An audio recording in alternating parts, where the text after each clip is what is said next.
Today I'm going to show you how you can send fax message from your iPhone 15 Pro.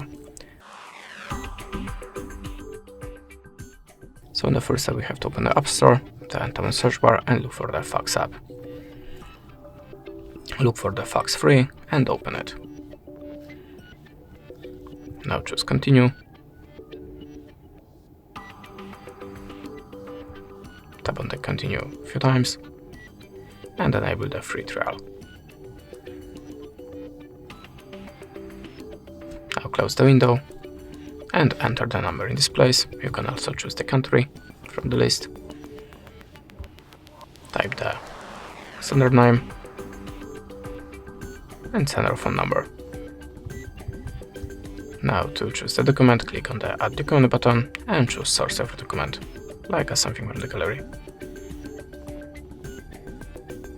This picture, for example. Now click on the Done.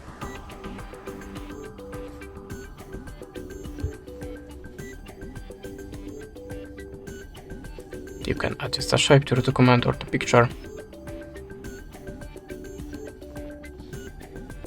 You can also flip it or tap on the original size to select the shape for it. Now click on the Next. You can adjust a brightness for your picture. Click on the Save and you can also crop it. Tap on the Save and click Done. Now to send this fax, click on this button. That's it. Thanks for watching. Leave us a like, a comment, and goodbye.